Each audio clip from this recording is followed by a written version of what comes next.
All right, welcome. Okay, so hi, Marni. How are you today? Welcome to the Overcome Yourself podcast.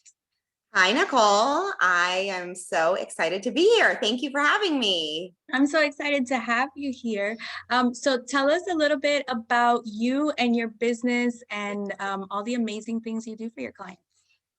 Why, thank you. So, again, my name is Marni Blythe. I own Full Pocket Coaching. I am a business and profitability coach, and my mission is to help make entrepreneurs' lives better and provide relief. And we do that through several different processes that we have that take a really holistic approach to people's businesses, from their mindset to the tools that we teach to the execution, to really help most business owners who are visionary get traction on their ideas, which basically means that whatever they're envisioning, we can help them actually bring it to the ground to actually make those things happen for them.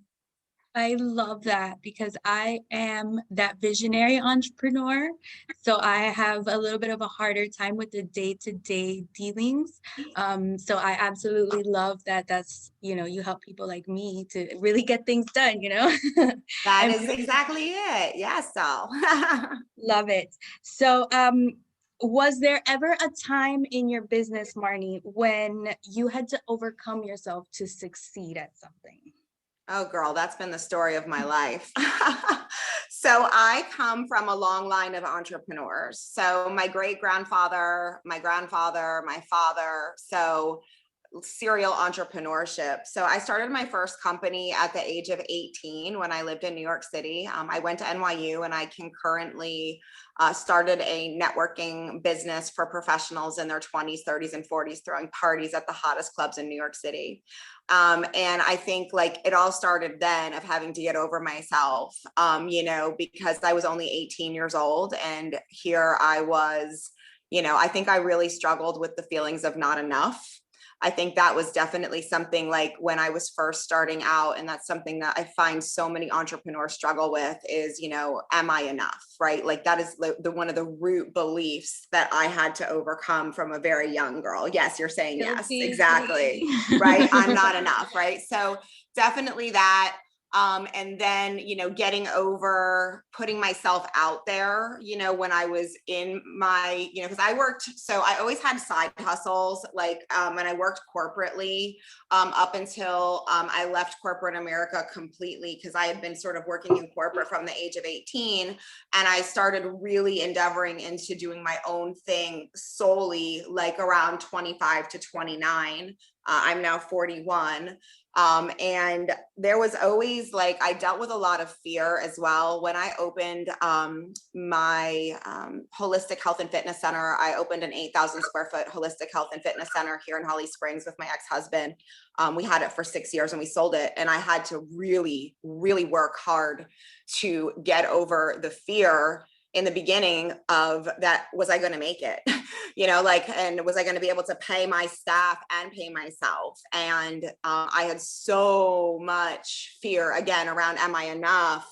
That it really took a lot of self-work, personal growth, therapy, coaching, and then actual experience, all kind of coupled together, which eventually brought me to where I am now, and why I've developed the kind of processes that I have, whereby I believe to be a successful entrepreneur starts with mindset, and you being as centered and as much in a growth mindset versus a fixed mindset as you can be. I love that. And I saw, totally random, but I saw that you were reading through essays, if I'm not mistaken, because you're giving away a scholarship. Is that correct? Oh, thank you for asking. This is so dear to my heart. So my grandmother, June R. Mark, whose birthday is coming up actually June 16th, was herself somebody who shattered the glass ceiling. My grandmother, like myself, went to New York University. She graduated with a degree, her bachelor's in accounting, at a time where not a whole lot of women were doing that. And my grandmother always instilled upon me the value of education. And she was a huge part of helping me being able to go to college, along with financial aid and scholarship, because unfortunately my family went through a lot of financial struggle when I was a young girl. And I would never have been able to afford to go to such a university had it not been for the planning of my grandmother, and then my mom with, you know, financial aid and then getting scholarships. So my grandmother, when she passed away, little did we know, but she had been setting up a foundation, a legacy, the June R. Mark Foundation. And so my sister, my mom, and I now have the privilege of being able to award five $5,000 scholarships to senior girls in high school who will be pursuing a career either in STEM, medical, business, and who have a financial need and who really want to go and take on the world. So, I mean, we have a girl who wants to be a neurosurgeon. We have a girl who wants to be a naturopath doctor, physical therapist, engineer. And wow, the essays, the leadership, I'm getting chills just telling you about it. It was just an absolute honor to do this. So continuing my grandmother's legacy of helping young women to know that we can work together, we can support one another, we rise on the shoulders of the women who came before us to be able to move forward and you know, make our mark and help others in the world. I love that so much. And I was going to tell you, I want to be like you when I grow up. I want to be able to do things like that. I think that's amazing. Oh, That you're bless just paying that. that forward. So thank you for doing that. Yeah, well, thanks to my grandmother, you know, like this is really, I mean, we're continuing her legacy. And then one day, I hope that we'll be able to have a legacy that I will leave as well. That's awesome. You do And you have a will do too. legacy. Yes. And you will too, Nicole. You will too. Oh my Absolutely. goodness. Thank you. Um, Now, you mentioned this a little bit about mindset. So one of the things I talk about is I had to learn to practice gratitude to really be able to not only enjoy my life, but actually enjoy the goals that I set and stuff. So do you agree with that? Do you find that gratitude has been a big part of your entrepreneur journey? Oh my gosh, absolutely. 1,000,000%. So when we find the ego part of ourself starting to rise, and one of the biggest introductions that I had to that was when I first started doing a lot of public speaking in my 20s. And one of the tools that I was taught was that, you know, that fear that comes on us right before we go to do something really big, right? Again, so all back to I'm not enough, right? So the questions that start running through your head, like, how are they going to think this is? And am I going to be able to do this? And what if they don't like it? Or what if they don't like me? Or what if they think, I don't know, what if they think my hair looks ugly? Or all of the crazy questions that you start your ego self, the thinking mind, right? We have two different parts of our mind. We have a higher mind and a lower mind. And the higher mind has the ability to watch the lower mind when we start having those thoughts. So what I always would do is before a big talk, I'd always go to the bathroom and I would sit there and I would go to gratitude. So I would begin with being grateful that I had a bed to sleep in and a home to be in, and that I got there safely, and that I had a vehicle to get me there. And then I would start praying gratitude over all the people who were coming, and that they would come with open hearts and open minds. And that then I would be grateful for being able to find the exact right words and to be able to stay in my heart and not be in my ego self. And I would fill myself with so much gratitude that by the time I would get on stage, I was in such a centered place that I was able to really be an instrument and be able to be a channel to move people to be able to really get back to themselves. And so gratitude is everything. You know, when we start to feel sorry for ourselves, when we start to feel like life's so unfair and why have I been given this, and the victim, right? When we start to play the victim, when we start to be in any place other than feeling joy, happiness, sadness, I think gratitude is a huge piece of it. But I think before you go to gratitude, and one of the things that I think I missed, because I think particularly in spiritual work and in self-help work, a lot of times it's like, oh, think positive, oh, go to gratitude.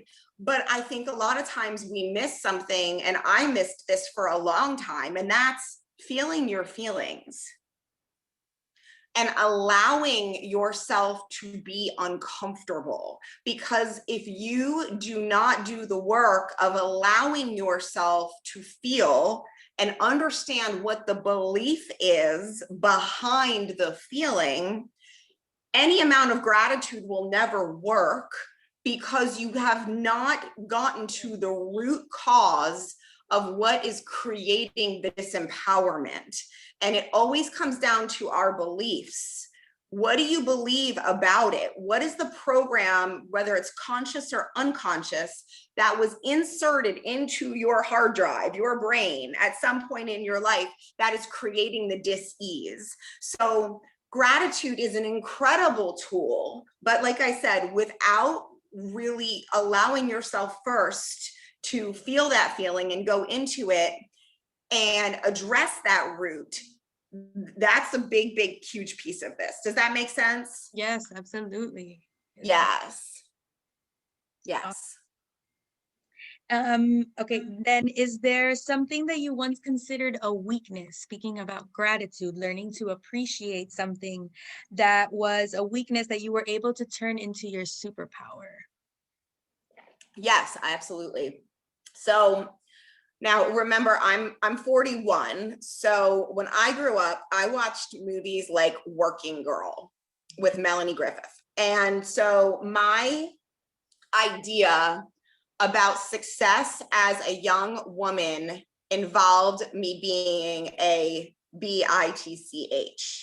Mm-hmm. Okay, so I thought that I had to be, raw, like, I had to take people on and I had to tell them what to do and be really, sharp and hard. And remember also, as a young woman, I was in New York City, and I was, working in ad agencies, and I had my own businesses. And here I was, this young woman, and I was doing business with people who were much older than me. So again, I'm not enough, right? So because not feeling like I was enough, I didn't have everything I needed, I think I really heavily compensated.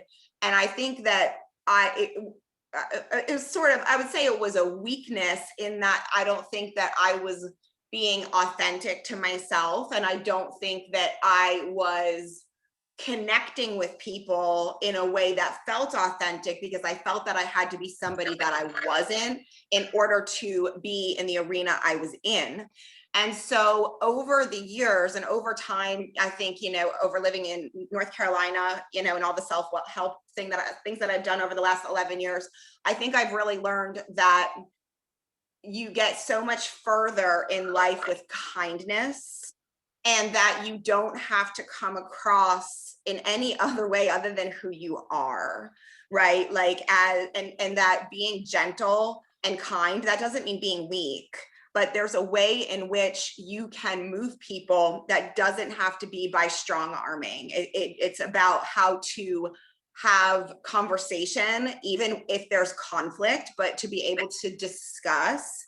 And I think that's something, like, in this day and age, we're also polarized, and we're not allowed to have different ideas. We all have to think the same and do the same and be the same. Again, kind of coming back to this core of what we've been talking about, Nicole, is that, I think that my biggest weakness was that I had a lot of faulty programming that just kind of came to me, through the process of growing up and the programs that I learned from the people around me. And that I thought that in order to be powerful, I had to be mean, or I had to be like, like, get things done.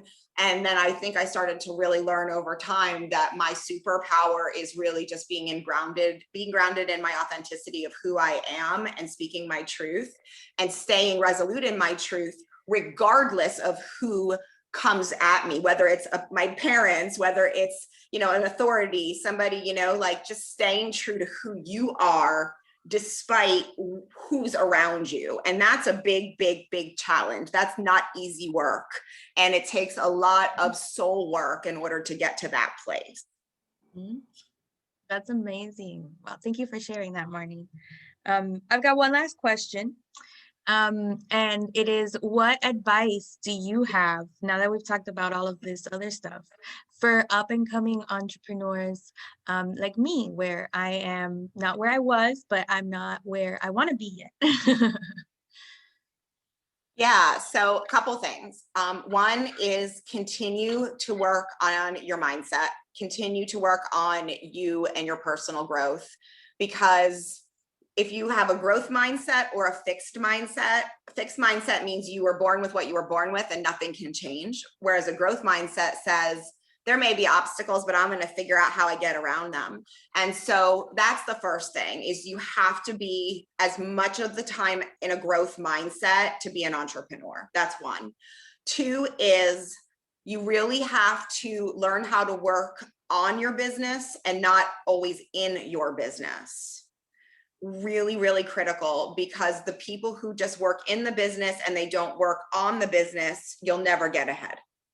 Mm-hmm. 3, figure out what your overarching financial plan is, and then break that down into a 90-day world, where in each of those 90 days, you set 3 to 5 priorities that then drill up to what your overall goal is for the year. And do not get into a place where you're suffering from shiny object syndrome.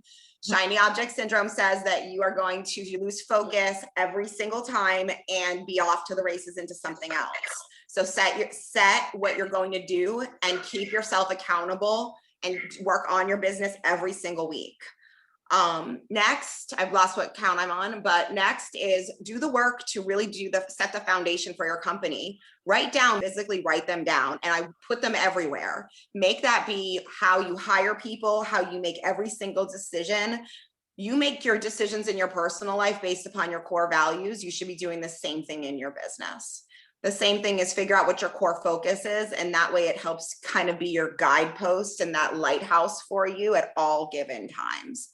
And then you really have to just work on making sure that you stay true to who you are, but you still allow for flexibility, because everything is malleable and things change all the time. So that's a few things that I would share with people. That's awesome. And so staying in a growth mindset, that's things like reading books, making sure that we're reading regularly, writing down your wins and things you're grateful for. And also having a coach. That's what you do. You help entrepreneurs with coaching, right? So can you tell us a little bit about how you help and how people can reach you and get your resources and stuff you have available? Yeah, absolutely. So real quick though, I want to just make the point that sometimes you can go into information paralyzation, and that it can be, oh, let me read this and let me do this course and let me take this, but you never actually do anything. You don't actually move. So it's not just about continually reading stuff and whatever. You have to actually get out there and do it, right? And then you execute, so it's mindset, tools, execution, evaluation, traction. So you're constantly evaluating to see what else you need to do to move that needle to get that traction. So yes, I do love working with entrepreneurs. I specialize in working with small business owners. And I can work with solopreneurs. I work with large teams. I do have a big specialty in working with people in medical, but that doesn't mean I only work in that way. And I don't do contracts. I'm not a big contract kind of a girl. My whole thing is let's work together as long as it makes sense for you and for your business. So we normally start out with a 2-hour strategy session, which really starts to help to set the foundation for your business. We'll look at what your overarching strategic financial goals are. Although not everything is about money. We also want you to have life-work balance, not have a toxic environment that you're working in. So we'll make sure that we help kind of align all of those sorts of things. And then we'll check in and we'll set up a plan based upon what you need. Some people need me every week. Some people need me twice a month. Some people need me every other month, and whatever sort of works for them, I know that it will work for us too. So yeah, I'm fullpocketcoaching.com. You can find me on Facebook. You can find me on Instagram. You can find me on LinkedIn. Feel free to connect with me directly. My email address is marni@fullpocketcoaching.com. And thanks for the opportunity to chat with you, Nicole. I'm so proud for you and for all the amazing things that you're doing in your world. And it's been a great pleasure getting to have the opportunity to coach you a couple of times. So thank you for that. Oh, thank you, Marni. No, the pleasure and the honor is all mine. I'm humbled that you would take the time to sit down with us and share. And I'm so excited to see what both of us are going to be doing in the next coming months and years, because I know we've got some big things in the works. So I'll make sure all your links are available in the show notes. And I'm super excited. You, what is it you're going to go do now? You told me you're doing a new sport now. Yeah, so I'm learning to play golf. So through the Holly Springs Chamber, we did an all-day women's golf clinic, and I loved it. So I'm going to take a private lesson because I'm getting to actually go to Southern California for Memorial Day weekend with my fabulous boyfriend, Jared, and we're going to go play golf on the ocean. So I want to embarrass myself. So girlfriend's got to learn a little bit more over here. I love it. You're doing great things professionally, and I love that you're doing great things like personally. Like, that's healthy to be getting out there. So I love talking to entrepreneurs who've got it going on, man, like you. I love it. So thank you so much for taking the time to talk to us, Marni. And I'll talk to you soon. We'll see each other on social media then. Okay. Thank you. Thank you so much. Have a great day.